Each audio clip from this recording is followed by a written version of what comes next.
Welcome back, all you wonderful Biconics wrestling fans, to the AEW Just Three Gents review here on the Biconics Wrestling channel. We are all together today with four gentlemen reviewing this. This is amazing. It's like the Four Horsemen. Woo! Let's go. That's what it is. We are here with JBL. I am JBL, of course. We have El Jefe, Mikey, doing the ones and twos and keeping our tech on track. You are amazing. We have Adolfo back here giving us all the wisdom of the sage advice that you have. And you are... Diablo Blanco. Hi. Right, you're that guy. Sure. No. Can you do this for 1 second real quick? Just do this. Do this. Professor! Oh, it's John! It's wow. Professor! Professor! Oh, man! Hey. We're missing you. My most famous shit. of roles. Yeah. There you it's are. me, without a face. All you Biconics wrestling fans, we're so happy to have the Professor back with us finally after his hiatus. He was allowed to leave the theater. We're glad to have him on board here to review AEW Dynamite from November 29th. And honestly, Professor, you couldn't have come back for a better time. We're in the middle of the Continental Classic. We've got a lot of stuff going on in terms of storyline, and the women are still not being used right. Either way, we start tonight off with a cameo appearance by Nick Fury in the guise of Bryan Danielson. Gentlemen, was it good to see Danielson on your commentary screens? Did he add to the Moxley Jay Lethal match to give us more flavor for this? Yeah. I think so. I love, well, like I said, I love eye patch Bryan Danielson. I think it's great in his supervillain phase, even though I know it's for the orbital bone and the thing. He absolutely added something. We were talking a little bit before we started about how we sort of kept Taz in check and sort of reminded Taz where we are in the grand scheme of things. Yep. Instead of Taz just saying German suplex, German suplex. Where are we, in Cleveland? What? Exactly. Like naming the correct city and everything. I think at some point Excalibur's just zoning out and not dealing with Taz, and I think Bryan Danielson did, which was kind. I loved it. I thought it added a lot to that match. It put some history underneath it for sure. Having the Combat Club and everything else in there, I think that was fun. Hinting at things to come, which we'll talk about as well. I think it was great use of him at the top. Yep. I do hope when Bryan Danielson does eventually hang up the boots that he does make that jump to the other side of the announce table, because I feel he did a great job. I feel he did a great job. Mikey, you were on it. Why were you on it? I love Danielson. I don't think, he didn't add too much to commentary for a bit. I'm happy to see him back. More excited to see him this weekend, to be honest, but listen, we'll talk about it at the end. But sure. He's going to be going up against one of my favorite peoples right now, so I'm spoiled for choice. But I think he did an okay job on commentary. I think he knows his stuff. I just need him to amp it up a little bit, but I think, once he gets more used to being at the commentary table, I think he will eventually find his groove, because he's literally jumping into uncharted territory. Right. Because AEW commentary is different than other promotions commentary. Yes. Very much so. What I do respect about the way Tony Khan and AEW are doing it is sort of similar to what Paul White was talking about, if you heard him talk about this too, where it's sort of, you learn by doing, go. And they're not afraid to take the risk of putting you out there. It's like, hey, you might suck for a few weeks, but you're going to learn a lot fast. Or if you're Taz, like, go nothing. sit behind the table. And Taz, who's learned nothing. Taz, who's just always been Taz. And Excalibur, who's basically a communications major, like perfect, but trying to juggle everything at once too. I definitely think that Bryan Danielson should be doing this in the future, like Adolfo was saying. I kind of want to see Bryan Danielson come back as a trainer or a manager or something too, like stay involved, just so that the locker room always has that presence, because generational talents and whatnot like that too. But please don't go away. Please don't retire, even if you're old. We'll talk about old promos in a minute. Oh God, yes. But we do, as we know also, we will wait for the day when Nigel McGuinness and Bryan Danielson are across the desk from each other so they can be angry at each other again. That'll always be good. Or, Mikey also knows with us, maybe we send Bryan down for boot camp to ROH to be with Ian Riccaboni and Caprice Coleman, because they are the best commentary team in the business. Seriously. But we did have our first match with that commentary of Jon Moxley versus Jay Lethal in the Continental Classic tournament, where Lethal took it to Mox's leg, ripping it apart, and yet still ended up losing by chokeout to Moxley. Moxley powers through everything. Moxley wins LOL. Are we thinking that's kind of where it's going right now? Yeah.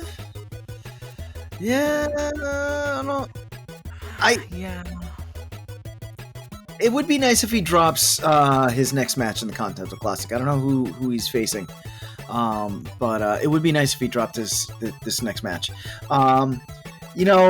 In some ways, this was the most un-John Moxley that I've ever John Moxley before. He didn't bleed. I didn't know that was an option with John Moxley. So that was fun. Blood stayed in his body, which is new. I've not seen that. Yeah. And he just, I know that Jay Lethal was working the knee, but even when Mox came out, he seemed not as John Moxley. I know I said that, but I hope I make sense. I don't think there's another way to describe what you're saying. Though. Right? Yeah. He was Dean Ambrose. We got it. Yeah. So when John Moxley gets concussed, he goes back to Dean, is what the thing is. He's just a half pace himself. Yeah. Mikey does not approve of that joke. I apologize. You're back for 10 seconds, and then Jefe's already mad at you. You're getting fired later. Mikey, you were doing the high-peaked fingers here. What are you thinking about this match? I think the ultimate test of what kind of a wrestler and character John Moxley is going to show itself when he and Swerve go one-on-one eventually in this tournament. Because, and I'm going to say this, and we're going to revisit this prediction later, I think if John Moxley is the stand-up guy, Swerve goes over him. Ultimately, I think it's going to come down between Mox and Swerve. And I think that based on how this tournament's going so far, I think for the Gold League, it's going to be those two. And I'm really, really hoping that Mox eats a pin for Swerve. But we shall see, because I don't, it's partially also the people in the back, but God, I just want Swerve to go over, damn it. I feel like since joining AEW, I feel like he has done his due diligence and he has paid his dues and he has put on some classics. Let this man be a part of this tournament. 100%. And I think what's hard, and not to go rambling, and I know we got to keep this to a tight 45 minutes. Welcome back, Professor. But, sorry, my fault. I'll just say this and then we can move on. We've talked about this a lot of the last year and however long we were doing this. I do agree with you. What frustrates me, though, is that they're writing themselves into a corner that I could see how this ends. Why have the tournament at all? If this was the thing. At least give me some illusion of competition. It doesn't have to be the brawl for all. It doesn't have to be y'all really hurting yourselves in a bracket. But it's got to be some kind of, okay, who's getting points? Who got a draw? Who got a this? Can they really stretch that out to where I care how they got there? And what's happening and who gets eliminated or who plays spoiler if you're going to do this sport competition thing. Yeah. I feel like what they're running into, and I've seen this across both things, is that Uncanny X-Men, which is the gold team here on Dynamite, is very straightforward. You can see who's going to be kind of tops in the division and really work it, versus I think that Astonishing X-Men on Collision, they've already set the precedent of the upset spoiler, the other things going on because of who's already lost as we get into our promo after this for Eddie Kingston after his loss in the blue teams there, because he put his titles on the line in this thing and everyone thought, oh, is this going to mean he's going to go all the way through and do this? But no, he loses to Brody King in the first round and then gives us a heart-wrenching promo afterwards. How did you all feel about this promo? I mean, it was... I thoroughly enjoy Eddie Kingston, and this is from me not even really knowing who Eddie Kingston was a few months ago, and now I'm like, wow, I really care about you, and I love watching you wrestle.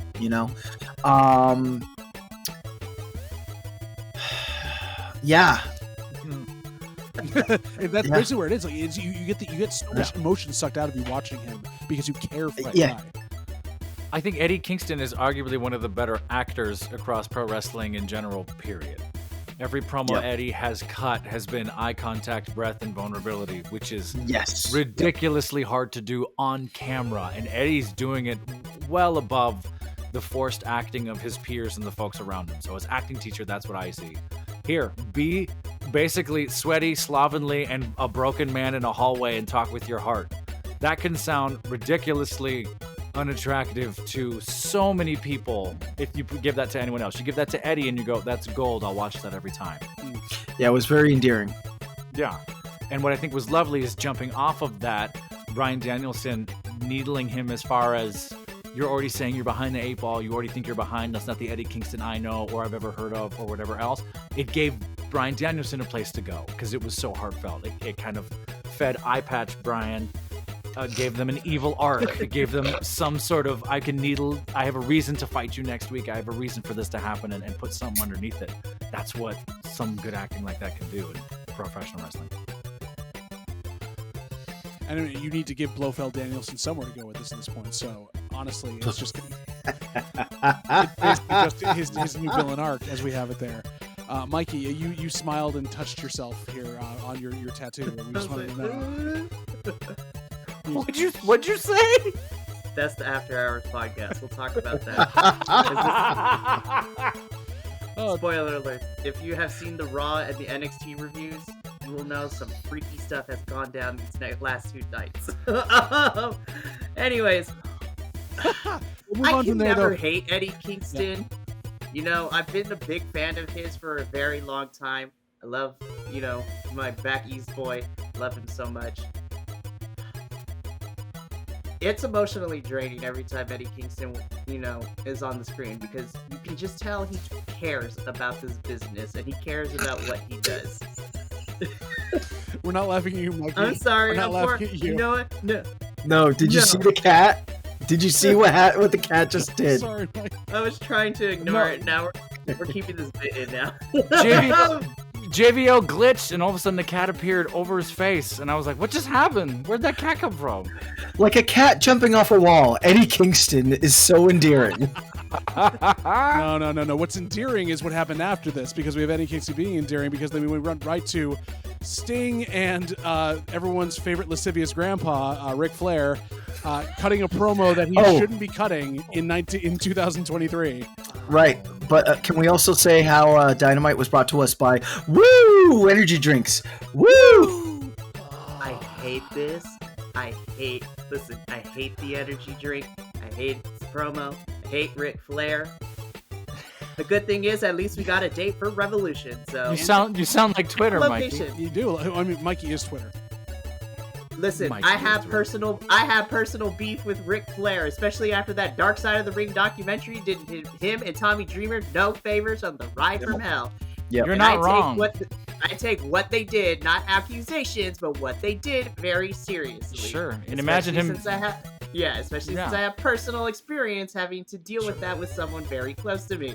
Yeah. So Ric Flair can cut right off for all I care. Yeah, imagine being 80 years old and still trying to do that windmill trick. I just feel like creak.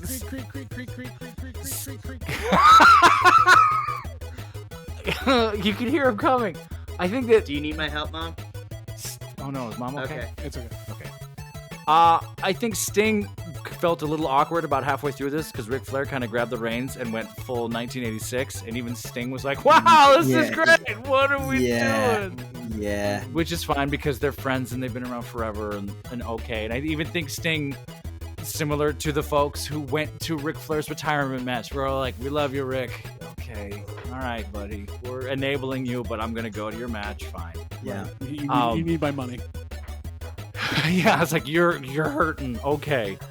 Ric Flair actually came out this afternoon with a sort of defending himself tweet. I don't know if any of you saw it, where Ric Flair was talking about I'm trying to live my best life. I just want to be happy. Every time I go on TV, I'm hated, and I'm just trying to do this and trying to do this. And Sting is my best friend and my brother and my blah, blah, like went all in on it. So fine, but like Mikey said, I can't unknow what I know, and it's coming off like, NFL players Brett Favre or UFC fighters Chuck Liddell who should have retired, like folks who it's obviously the sun has set. You're ruining the remnants of your legacy because now I'm going to have the recency bias of, yeah, great wrestler, but got fucking crazy the last 10 years, didn't he? Right? Like, oh my God. But now this is the thing, and unless they are piping in canned cheers, Ric Flair gets a great pop every time he shows up. That could just be the can. Well, yeah, because idiots like to go woo. Yeah. Yeah, right. And I mean, he panders to that wrestling demographic. Absolutely. You know, Adolfo's Yes, calling you wrestling fans idiots, bro. I think Adolfo's speaking to the same experience you had at Full Gear with the people that were around you. Like these seem like. Oh my gosh! Right. Yeah. I got time. Listen, I have never hated that name Adam more than I did that night. As opposed to tonight. We'll get to that in the later promos, because that's happening across the board now. But Ric Flair basically almost had a heart attack doing a very lascivious promo, and we'll move along quickly from that because we don't need to deal with him at all. Because we moved on to our second match in the Continental Classic, Mark Briscoe taking on Roosh. And boys, we thought Moxley Mark Briscoe was a beatdown drag-out fight. This was battering. Yeah. I love. Oh my gosh. Mikey, go ahead. I need a moment. Go ahead, Mikey. Oh, no. Need a moment? Okay. Go for it, Mikey. You got this one first. Go, Mikey, go. Go, Mikey, go. This is the Roosh that I have missed so much in AEW. I know we were trying to push him as a babyface the last couple of weeks, and I do love me a babyface Roosh. Technically, I guess he's still a babyface because he didn't whip out the electric cable for this one. Sure. Well, but jeez Louise, Mark Briscoe got beat the fudge up. In the words of Friday, he got knocked up and out. I'm pretty sure there's a concussion there somewhere. Those chops and those forearms, as Luis would say, man. Those first 45 seconds, that was some snug shit. They were rocking each other. It was a night for chops. It was chop night, wasn't it? It was chop night. Yo, like they should have advertised free chops for I didn't realize we were in a chop house. Basically, is what it was. Yeah, right? Yeah. Barbara Winfrey comes out, be like, "You get a chop." Yeah, and you get a chop. I'm bummed that Mark Briscoe is 0-2 in the tournament. I hope that going on that he gets some W's because I really enjoy Mark Briscoe. But the match was just was good. It kept my attention, and those chops. Oh. Wow. What's funny is Briscoe throws the chop, it lands, it looks like it hurt, but you don't really hear it. Yeah. Roosh throws that chop.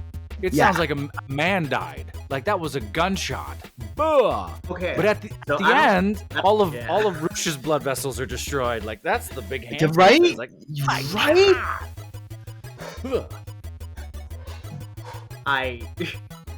I don't know if they did this on purpose, but the crowd got so quiet when Roosh picked up Mark Briscoe and put him on the turnbuckle and then did the chop. I was like, I don't know if that was editing or if that really happened in real time, but good job, AEW. That was brilliant.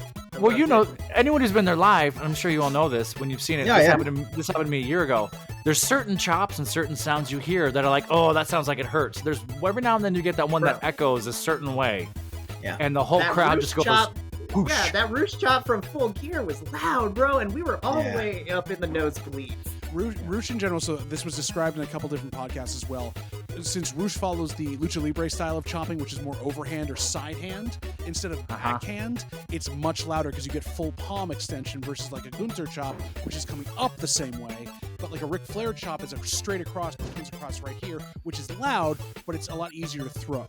So his will be a lot louder because he's getting that cupped, like concave smack of a nap, and does it that badly. So very, very hard to hit. Mark Briscoe is now 0-2. He's got 0 points.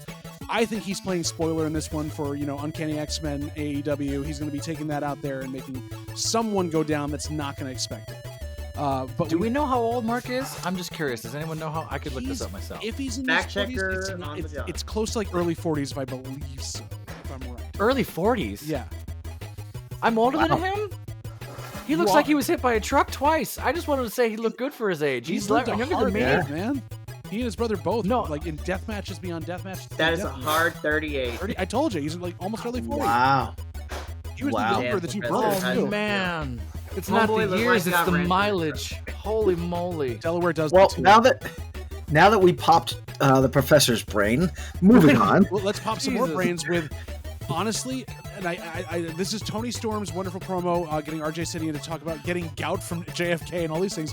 But did anyone, I have to bring this up first, did anyone hear all of our lovely freaks in the AEW audience when Tony removed her shoes and her feet were exposed and the crowd went nuts? We see you. We see you, you lovely friends. We get Wrestling you. fans, y'all some horny individuals. And Oh, I would say stop, but I mean, come on, with the Biconics, we ogle our wrestlers all the time. So, so how do you all feel but about that was Count? I mean, listen. I think as far as character-wise, Timeless Tony Storm is the best character that Tony Storm has done across any promotion, both major and independent. And this has been a really fun ride.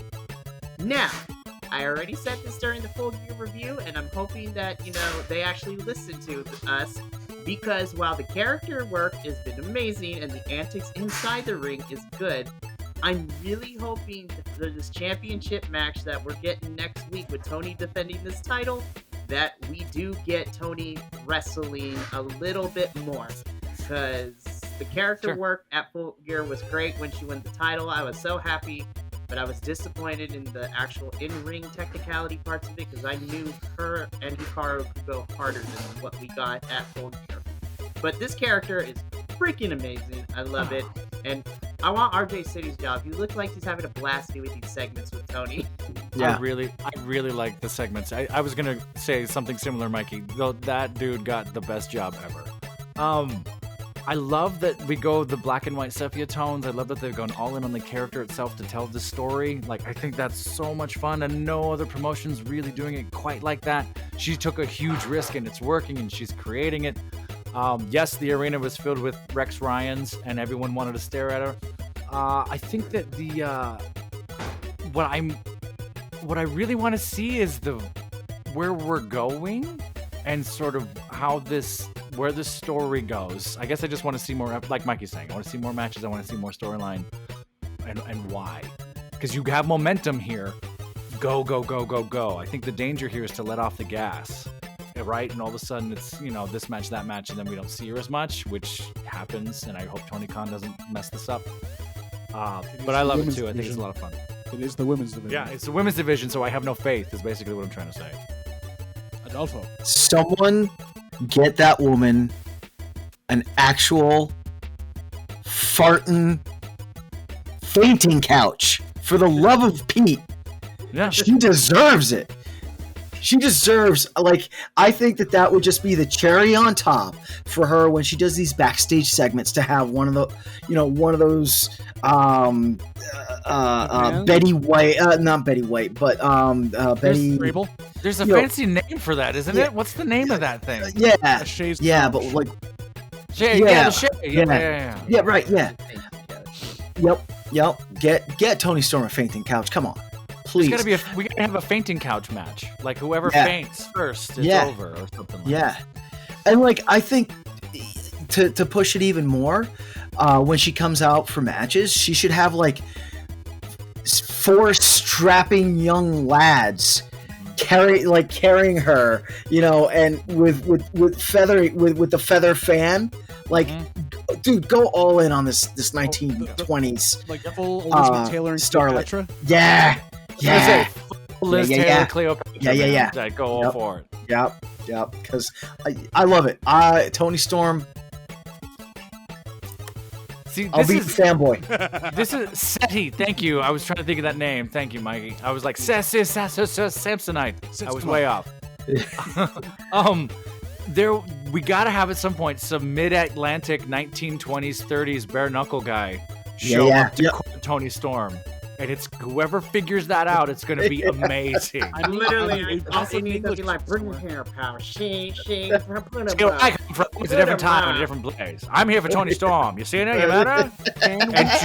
Just give me that for 7 months. It'd be fantastic. Can we get someone to get Matthew Reynolds away from TNA for a little bit, have him repurpose an English character? The drama for this? king The drama is king perfect for this job. But I'm here for. We're gonna go soap Professor. opera. Give me some. Call me. Call me. I'm not doing anything. The professor literally is Matthew Raywall just with beer. There you go. Give me. However, we let me had more audition. drama. We had more soapiness. We had everything else in our next promo as our champion hobbling down to the ring. MJF comes out to address his respect for Samoa Joe, his need for Samoa Joe to be survived by him, and then the ability to get beat up by a bunch of people dressed as devils. So this is, again, MJF not taking over the whole show, but he's here to kind of keep setting things straight. And then there was technical difficulties. Mm-hmm. I was just gonna ask this: was this an actual glitch or was this a work? Because It's a work. there's a good work. 45 seconds here of Yeah. what the fuck just happened. Yeah. It was a total. I thought the same thing. I was like, did my internet go out? I'm gonna throw a thing, and then it came back, and I was like, oh, okay, it's a work. Yeah.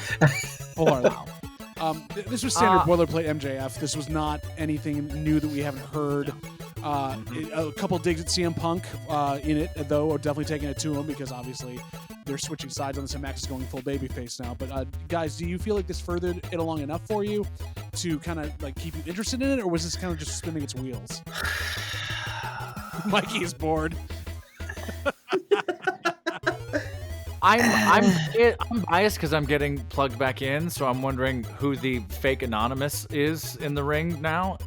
V for Vendetta.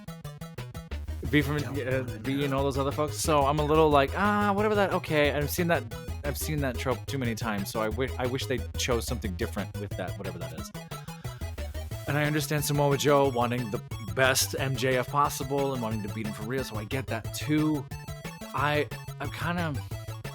wanted more out of it because I've seen this MJF every Dynamite for a year, sadly.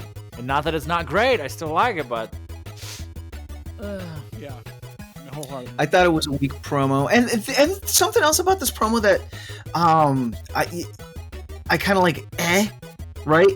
Because Wardlow was in the building, right? He had a match, right? But he was one of the ones that did cut a promo about how MJF ruined things, peed in his Cheerios, I don't know, and now Wardlow is going after MJF. And like to me it would have, instead of having the devils come out and do their thing, I think it would have hit a little bit more if Wardlow came out, because there was like that 1 week, 2 week stretch where we had like everyone gunning after MJF. I mean, even Jay White after his match, he had to mention MJF. Is this how MJF feels all alone? Like, so That's Jay know, White. it just Your impression is spot on. Thank you. So I just And Samoa Joe saves him to be able to keep him in good shape and gets dragged into a tag match next week. I will say this, tying into the next thing that came up, which was Wardlow coming out for his squash match, and they obviously set up the fact with the muscled hair that he was definitely one of the devils there. My Booker brain goes off and says, okay, then all of the devils, all the people that are taking him on are folks that have interacted with him over the last, or were his challengers over the last year. And so Adam Cole is the head of the devils, and it's every one of them are all his former people that he's beaten by hook or by crook, and they're all going to take it out on him now. It feels like if Wardlow's there. You think it's Adam Cole? I think it's Adam Cole. After the last couple of weeks, watching him put him in places where he's going to get in trouble, almost throwing the towel in during the match, telling him to do a dive on a bad knee, like he is trying to whittle him down so that when Cole comes back, Cole can beat him. So is generic white guy in the Devils? He could be, or at least the Kingdom as well. But it also. Could that's a beautiful. That's a beautiful plot twist. Yeah, we don't know though. We don't know where they're going with that. But Wardlow came out and squashed AR Fox very quickly. That's all he. Yes. I have an AR That was Fox rude. question. I hated it. Mikey and I think we think the same thing. Why did they bring in AR Fox to just do this to AR Fox? From what was said, I feel like they never truly forgave him for him not being able to go to All In. Which I was like, okay, that was in August, you guys. I feel like the man has paid enough. I was like, listen, we know that wrestling companies can be petty as all get-go. But I'm like, it's not a good look to be doing this to a talent of African-American descent. I'm just putting it out there, Tony Khan. A talent that is an absolute talent. Like AR Fox is he's really good. He's a good wrestler. really good. Yeah, I was amazed when Wardlow came out and just squashed AR Fox, like that they utilized AR Fox like that. I was like, okay. AR Fox didn't even get an intro. We came back from break. AR Fox was in the ring. Like they're sending some kind of message for some reason. Why? Yeah, that was weird. What's going on? So what was broadcast out on this was that they had said Wardlow had been squashing no-name jobbers for weeks at this point, and management had decided that he needed to beat a named wrestler. And so that became AR Fox, which I think, to Mikey's point, is probably still in his punishment for everything he's done, which is petty and bad, but that's what has been said. See, when you say no-name wrestlers, that makes me more upset, because I'm like, so Matt Seidel's a no-name wrestler? I'm like, Sure. Really? Yeah. Really? Yeah. Ugh, the continued disrespect to Ring of Honor. Anyways, continue. Yeah. Otherwise, I'm gonna be here forever. AR Fox hits that double flip body like thing beautifully out of nowhere. Yeah. Like it's so good technically. And I don't know this guy. I know I've seen Massive Man meet in the Andre the Giant garb the hundreds of times. It's just not, I don't want to say it's not interesting to me anymore, because don't get me wrong, I'll watch Man meet all day. But at some point I'm like, where are we going? Why are you here? What are we doing? You're just character number 3, generic character number 3, right? They have not presented Wardlow in the best light upon his return. Because I actually liked Wardlow before he was gone off of television. We talked Wardlow a year ago, weren't we? Talking about how they're going to use Wardlow and what are we going to do? And I can't wait. I love Wardlow. I was like, he naturally went over with the fans, and then Seth's returning, and I'm like, he's being a whiny little brat, man. Yeah. I was like, I understand, because nobody likes MJF, and I would love to see Wardlow throw MJF around the ring a little bit. But I'm watching it now. Did anyone see that botch on the Swanton, by the way? Yep. Wholehearted. And he's big enough. Wardlow drops his head right on the AR Fox's head. Like, and poor AR Fox is like, you just broke my face, pal. And like takes him a good 45 seconds to know where he is again. This is I hated this for AR. I don't like this version of Wardlow. The disrespect to no-name talent, as they like to say it. I hate this. I want to move on.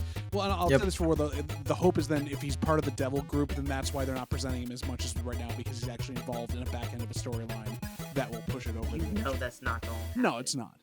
But also, speaking of things that made me cringe really hard going into a match like this, I was excited for this match because it was Action Andretti and Top Flight taking on the Hardys and Brother Zay, but they replayed an injury for Dante Martin twice. Why did you have to remind us about that, announcers? Bro, I finally purged it Why? out of my head. And it was the close-up. Why? Oh, man. And the whole match... I'm watching his leg. I'm like, please don't just pop out. Please don't pop out. Please don't pop out. Because he's. I was also thinking, I'm like, okay, Dante's back. Darius, don't get hurt in this match. Darius, don't get hurt. My wife walked in right at the replay of the Canadian Destroyer, and she watched it. And the first thing she said was like, "Wow, that was really cool." And I went, "Yeah, that guy's leg exploded." Yeah, the ankle. And she went, "Wait, what?" So I was like, "No, hang on. You said this. You invoked this. Now you have to watch it." So I rewound it. And she was like, "What do you mean?" And we're in bed, and she screams out of nowhere, like, "Oh my God! It's not supposed to put it that way." And you slept on the couch that night. This was today. She likes the bloody gory thing. She did Muay Thai for a while. She can take it. I know. She's a crazy one. Hi, please don't hurt me. You're up now. So again, it's the same thing. I'm glad it's a return story. I'm glad to see you're healed. I'm glad you're going for it. But I couldn't get that out of my head the whole time. Now I'm just like, please don't. Oh my God. And he was doing stuff that he was going to injure that if he did do it wrong too. He was all over the map. Yeah, I was twitching. Yeah. I was twitching the entire time. I'm like, PTSD from that. But they do. And it doesn't help that it's also the Hardys, where I'm just waiting for them to. I'm waiting for them to burst into dust at any moment. Like, no, please. Matt Hardy, don't get another concussion live on television because that was scary. They gotta make all that said, though, I thought it was a great match. And I'll even go as far as saying for this year, I feel that was the best performance out of the Hardys that I've seen. I agree. Yes. Well, because it wasn't a reach for the Hardys. It was, we're going to be a darker, grittier, fighting, street savvy Hardys, and that came on. And then even Taz noticed. Taz was like, "Look at the veteran move by Matt there." Like, playing that angle.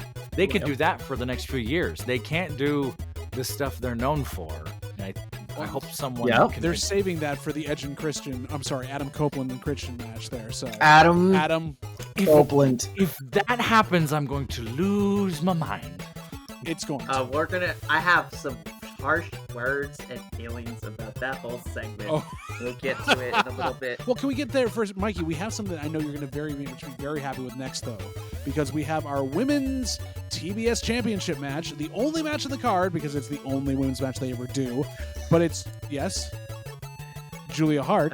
Before we get Julia Hart, go ahead. I know I love you some Julia, and then I'm going to get banned from this show because I'm about to say something. Yes, go ahead. But we skipped. Right. There was one thing we skipped over. Yes, we did. Yes.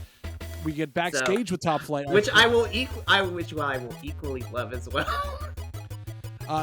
So we have Top Flight backstage talking to Renee about Dante's return and how excited they are, and who should appear but 3 luchadors standing in a row. We have Penta, Commander, and Vikingo. Yes, this is already my match of the night for next week. This is ridiculous.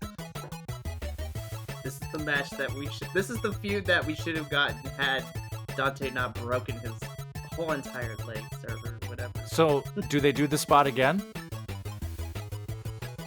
Do they stack up a bunch of tables and they go for it a second time? I hope not.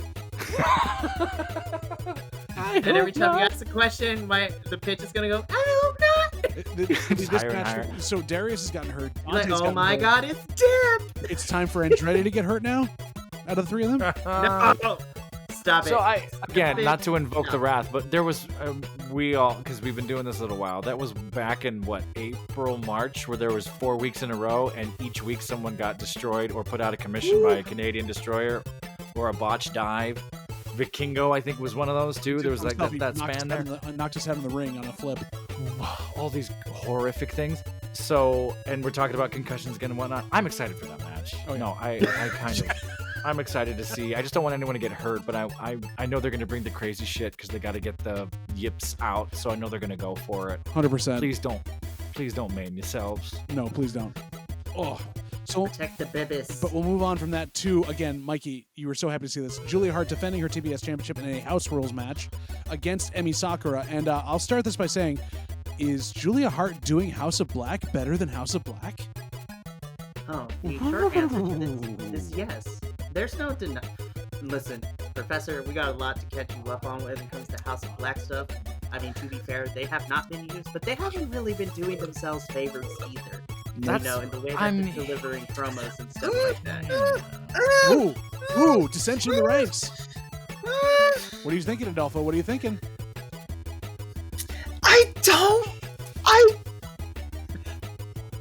Good sir! I dare disagree with what you're saying. You're right. Be careful, your job is on the line with me. Whoa! Well, in that case, fuck. Anyway. We're keeping it in front of the children. I swore a while ago. I think you're fine. No, I disagree with that, Mikey. I feel I'm in the dark. Like House of Black. You're in the House of Black now. I feel like House of Black has been more so on Collision. Has been flexing their muscle on Collision, and I've been enjoying the stuff that they have been doing on Collision, and this when they popped in on the FTR match this past weekend. You know, yeah, they haven't been getting the W's, but they're still making their presence known. And for a collision storyline, I dig it. I can see that. I could totally see that if you have them being stripped of their trios championships, not picking up wins, and then not really giving time on the mic. Yeah, I could totally see that. Right now, for me, House of Black is as fierce as my morning cornflakes in the morning, bro. Like, I will go as far as to say that.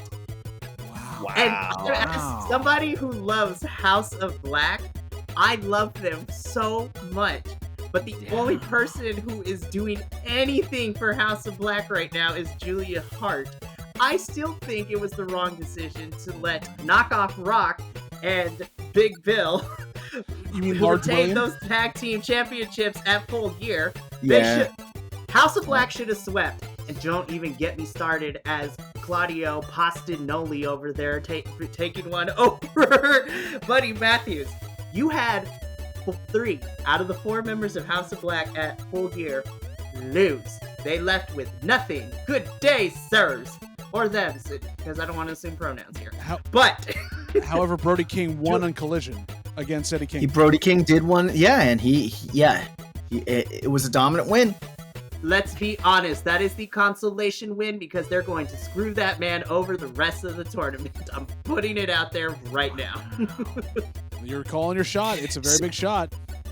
See, I think they're playing the long game with House of Black. I want to be proven wrong. I want to be proven wrong, Adolfo. But right now, I am holding on to a fairly thin strand of hope here because Tony Khan has done nothing for the boys. Are you crying? Yeah. Are you all right? You know what? I skipped the crying phase because now I'm in my full, this is the most toxic you will ever see me on this show. Let's go, Mikey. I like Evil Mikey. I haven't seen Evil Mikey in a while. The dark side of you. When you screw over with the wrestlers that I love and they bring something different to the game, and they're not the generic cut and paste cookie cutter version of the wrestling tropes we have seen throughout the eons and the ages, I take it personally. There you go. I'm gonna get passionate over You're gonna get passionate again. I'm gonna get passionate again. But Tony Khan, do not screw this up with my boys because you already did it to them. You're doing it with your current trios championships. Just get rid of the trios championships or put them on somebody who's going to do something with them because you're using them as props, just like your other brand's titles. Yep. I have said my piece. We need a dark Mikey segment every week now. We need to get some dark Mikey. Indeed. Well, going back to Julia Hart and Emi Sakura, though. Sorry. Yeah. Julia Hart, who's being to the nine. Don't care what nobody says. Julia Hart's being cheered as a baby face in this role of it in these house matches, which is ridiculous. Yes. And she even, I love this for her as well.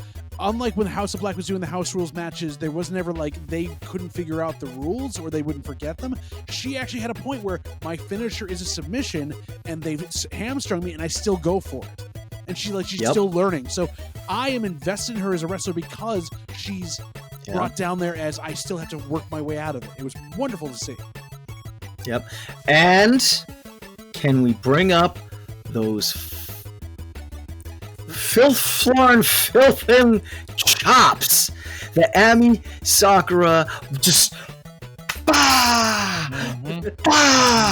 woo! Yep. Woo! Sakura got a chop halfway through from Hart, and she didn't move. She just kind of shook her head and then went, rock. I was like, oh my God. Oh man, yeah. Not that I was. I'm sorry. Give me one really quick. Not that I was looking, but Julia's upper chest area at the end of that match was bright red. Oh yeah. You weren't being pervy. You were watching the match. You're fine. Yeah. Her feet weren't exposed. Right, her feet weren't exposed, and also going over the past 2 weeks worth of chops and like everyone that's been on the receiving end, their freaking chests have all been bruised up, and you know, it was. I wonder if there's something in the pro wrestling zeitgeist right now where they're talking about who's the hardest choppers. Because now there's sort of a chop.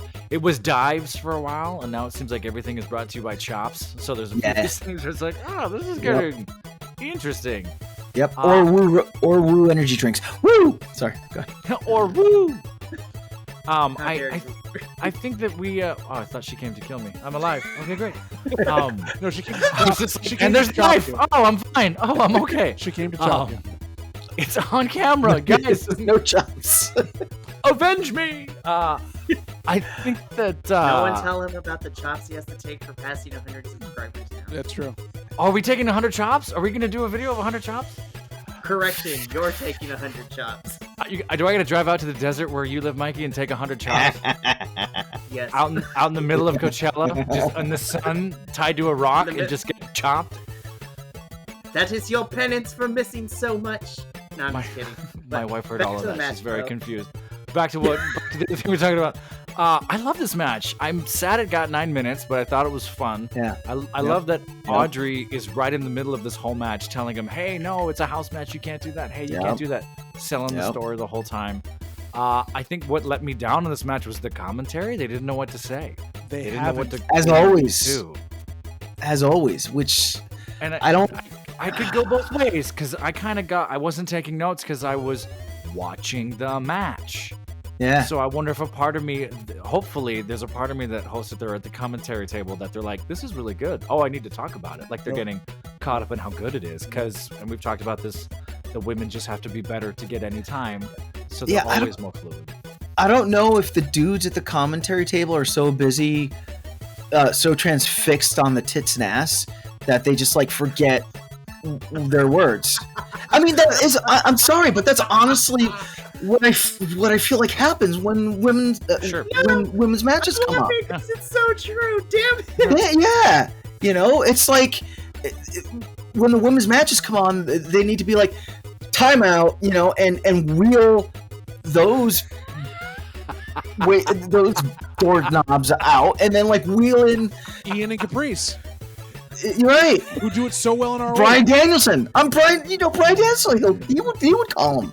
You know. So that's no. The commentary in general. This is when they feed them all their stupid promos they've got to do over the next little bit there. So they're not paying attention at all, or they're just ogling and not doing anything else, which is incredibly bad because when they do, they run down the women, which is even worse. Yeah. Right. Yeah. Then there's that. Murder. Oh, I'm safe. All right. I'm about to be murdered, so it's okay. Oh no! Do you have to go be? Go, you can go get murdered. Go be murdered. I do not. But yes, overall, it was for the 9 minutes they had. They did a lot of great stuff with it. That counts as 2 women's promos tonight for some reason, because we had RJ City cheating on Timeless Tony Storm by talking to Mariah May and getting her in the audience with Tony Khan. Yep. Intrigue. Dissension in the ranks. Dissension in the ranks. There's a phrase, I'm going to say this, that I used to sadly use and hear about, and it was a term used in high school called full court press, when someone is just all on you all the time, and you're just completely oblivious, and you're just trying to ignore it or not whatever, but they're on you and you know what they're coming for. Yep. And I just got those weird, awkward, creepy vibes, but in a good way, if that makes sense. I was just, oh my God. But it was great. That was a cool moment. They are setting up the classic Stalker character. This is Mickey James 2.0, except that she's going to get some ring time and hopefully start to build this towards some sort of thing, maybe at Evolution or where Tony gets Mariah May. Yeah. I was it last week, I think? I said that I hope it's not another Stalker storyline. I am willing to wait to see how the story progresses. However, do not disappoint me, Mr. Khan. Anthony Khan. Does anyone notice Tony Khan's so rich he has offices in every stadium in North America? He just has an office, just an open door. It's just a duct-taped, laminated piece of plastic that says it's his. But the door... No, JVL. It's like Big B's hut in Dungeons and Dragons. He just shows up and casts it. fantastic. Straight roots. All right. Can we get to the Father's Day promo? Oh my God! Yes, we got to the patriarchy and his security detail coming down to call out Adam Copeland to come down and speak to him. Which at this point, the entire crowd starts doing the Roddy, thing of Adam. Paige, they're all going to get it now because this brings you back to when Paige and Cole thought, and you got the "Let's Go Adam" chants because you don't know who to root for. We have them talk about this, almost not shoot, but definitely delve into real life history with them, real life stuff. Yeah, seems to be saying that he's sorry for what he did. He understands that what he did was wrong, and now to accept Adam's offer to be a tag team, only to turn on him again, and also misnamed Luchasaurus on purpose, setting up him not. I want to see the fallout. I want to see the Luchasaurus fallout. That's what I want to see. Oh man. Just go ahead, John. Go ahead. No, I was just gonna say I had to do a deep dive on this. Wow, Mikey looks great right now. I had to do a deep dive on this just to make sure I was following the plot lines and stories of where we're going and what we're doing. This is fascinating. I'm excited for it. I think they're both dialed in. Yeah.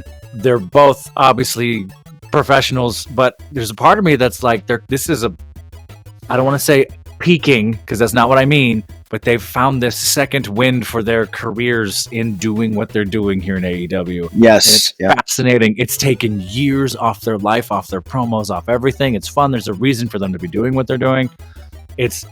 And there's a part of me, I watched this twice, so maybe I'm just imposing what I want to see. I really feel like Adam's trying not to laugh the whole time because Christian's going all in, and he's just gonna, if I make any other face, I'm just gonna burst out laughing. Yeah. Just all these, because I feel like there's just inside jokes all over this that we're never gonna know. Yeah. Let's do it for the Judy Meister and all these other things that we throw at him. Yep. And just trying to get him to break live and just trying to be like stern as hell with it. I think it's great. I'm excited. Yeah. I have a question to pose really quick. How long do we think Adam Copeland has in AEW? Do we think that he's going to do like a Sting run because Sting's been with AEW for what? 8 years, 9 years, 10 years? 4 years. Okay, 4 years. I'm sorry. Feels like 8 years. It feels like an 8-year run. So yeah, are we going to see a run like that, or are we going to see 2 years max and then he hangs it up? I think if they're doing storylines like this, where it's a promo every 2 weeks of promos, maybe a quick match, take a few weeks off, sort of thing, you just extended the life of your career. Because he's not going to be ground into the dirt like he was at WWE for a long time and other stuff. And Edge knows his limitations and he's enthusiastic about what he's doing. I think that depends on the contract Tony Khan gave him. And he said, hey, I'm coming here to be with my best friend. I can't do this. I can't do this. I don't want this. I don't want that. Well, so hopefully the terms are taking care of him a little bit. Contract aside, do we think that there's enough story there to keep it engaging for multi-years? Okay. The writer's hat is on now. So I'm going to bring you the writer's perspective from all this. I would also like to put the disclaimer out there that it has been a nice run with us just our three gents, because I'm about to be kicked off this thing. Again, character-driven stuff is amazing. I thought this was fantastic character-wise. And I love how quickly Edge... I love that Adam Copeland, I almost said his former name. Adam. Yet. Still dealing with PTSD from Full Gear. How much I hate that name now. I love... On the one hand, I love that the character progression is where I would like to be. We're not treating Adam Copeland like a dummy in terms of, oh, he's my best friend. And is actually listening to Sting and Darby, because after this match, he's like, nah, I'm gonna throw that out the window. I'm gonna beat you and take your money from me. What now, Christian? And I thought, from a character perspective, character writing was fantastic. Now, the booker and the writer of having the storyline go out gets its app. And I'm gonna tell you why. It goes back to the same problem that a lot of these big storylines with a lot of major players are running into in AEW, because all crossroads lead into they're going to write themselves in the corner. Do I think they should have spaced out having Adam Copeland challenge Christian for the title maybe a couple weeks? Sure. Of course, though, we're going to be in Canada, so you do need to get those boys and something invested in that, because Lord knows Kenny's not doing anything interesting the next couple of weeks. I'm just being real, bro. Since winning the match at Full Gear, Kenneth Omega has not been anywhere anyway. Oh. Are you saying that the most electrifying tag team in recent Harry's history, the Golden Jets, aren't caused for celebration? The Golden Jets can kamikaze themselves in the ocean for all I care about, bro. Okay, they can. Such anger to invoke the wrath of World War II. Flashback of golden showers. I see. Okay. The golden showers. Is this their finishing move? Oh. Is it jars or towels? Wouldn't you like to know? Hey! As long as we can go to Golden Corral after this, that's all I care about. Oh, you poor simpleton. Anyways, my biggest issue with what was presented in front of me in terms of Christian teaching Adam Copeland is that once the match happens, next week on Dynamite, not in 2 weeks, not at World's End, but next week, I can tell you what's going to happen. Schmoz is going to happen. Luchasaurus and Nick Wayne are going to be involved somehow, because Nick miraculously recovers from a chair. Switch. All of you can eat this one. Yeah. Oh my god. Okay. I forgot about. Okay, so last week there was a rechristening. Okay, pause my rant real quick. Let's fill you in. Last week there was christening, right? And it's a rechristening. So Luchasaurus is now known as Killswitch, and Nick Wayne is now the Prodigy. Nick Wayne. Go check out on the AEW roster page. It is actually there. Professor, didn't you see the plebeian perspective? Only here on the Biconics. Yes. I should have. I didn't know. I was reading up, sadly. I did my homework by reading. I didn't know who they were talking about. And so Killswitch is the new name for Luchasaurus. We'll fill you in on all the other shenanigans, but back to my point. Go for it. To be fair, it's a total Perry the Platypus thing, because Killswitch has a black mask with silver highlights, right? Luchasaurus has a red mask with black highlights. Luchasaurus! That's right! They got the golden arches. I got the golden arcs. But my point has been devolved into nonsense, and I loved it. Thank you!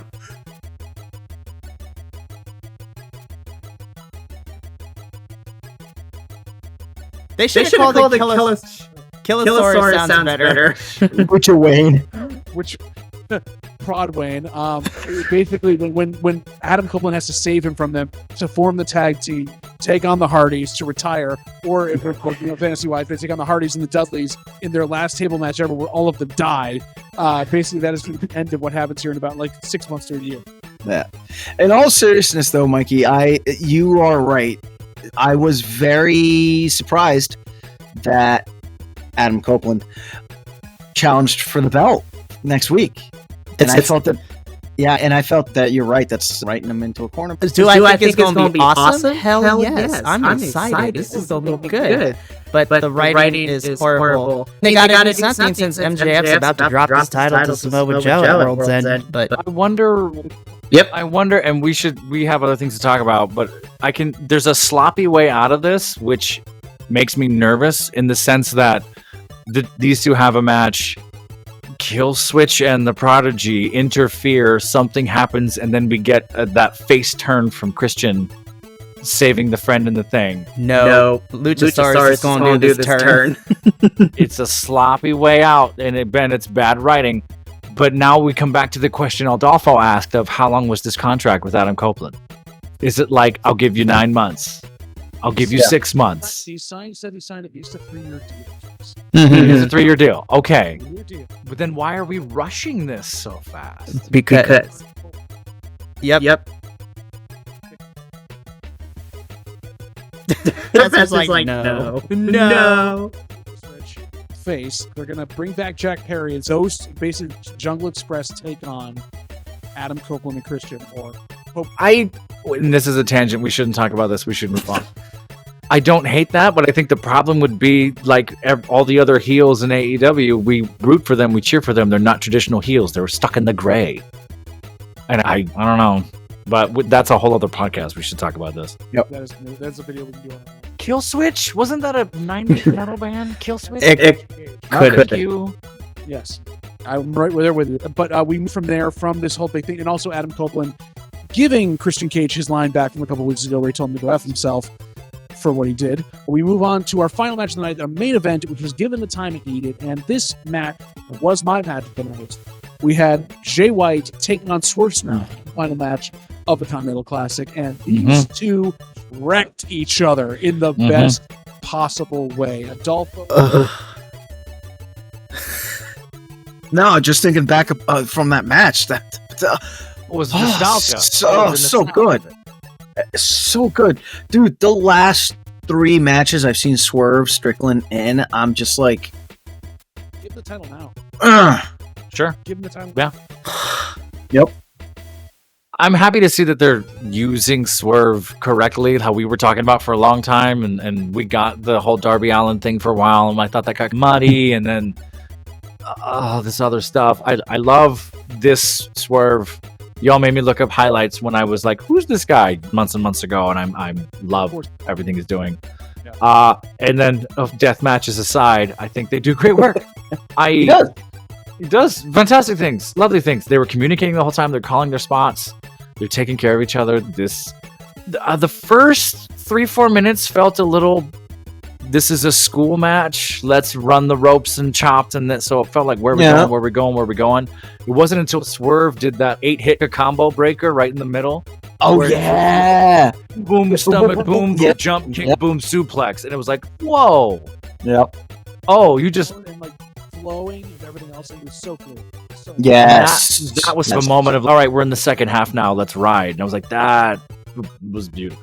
And it's funny because Alice came out of the kitchen and looks at me and goes, "Are you enjoying this match?" And I was like, "Yeah, why?" And she's like, "Because I haven't heard you like yell or anything." I'm like, "It's because I'm so mesmerized watching these two." It was ridiculous. Yeah, that 8 combo trick everybody head roll. Yeah. Whoa. Yeah, and then the trade-offs with Jay White, good application of the most electrifying move in sports entertainment.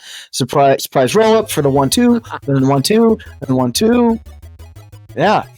The match mesmerized me.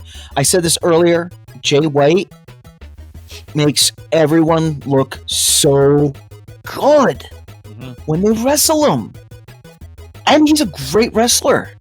He really is. I thought he was shot to the top in New Japan so quickly. He literally could take anyone to the limit and could step into Kenny Omega's shoes that way in NGPW. I thought the pin at the end was a little, hey, let's bring it home. We're off the air. Let's tighten this. Let's get out of here thing. But they had earned so much by that point. I don't hate that. Yeah. I think that was the right way to do it. I guess. I could see that too. If watching it, I'll watch it again. Part of me was just, wait, what?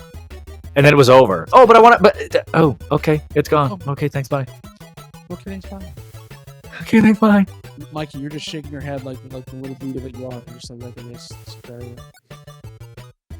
This match is the closest that I think, and I could be proven wrong. This is so far, this is the match that is the closest to what you can expect from the tournament that this is actually based on.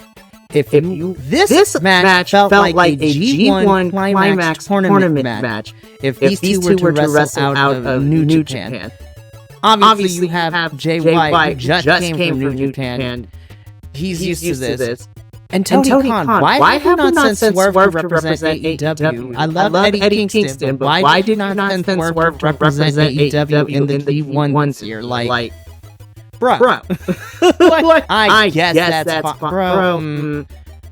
We'll talk about some things because obviously that doesn't matter because we have certain talent from this company who are now part of House Torture, which we'll talk. or maybe it's for the same reason that none of the Brown wrestlers have been getting wins, but have been making other non-melanated wrestlers look good. Sorry, what? That's a whole nother podcast. Oh no. Oh, honey.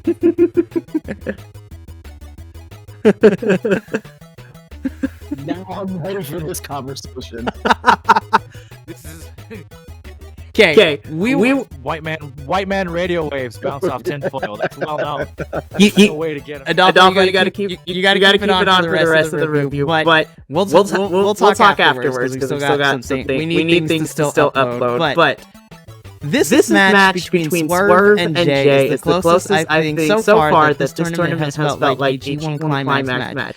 Swerve is amazing. Jay White is being built better in 2 seasons. This whole entire month and a half with MJ White towards full gear. There, I said it. IWC Internet Wrestling Community, you can bite me. I'll put some ketchup on it.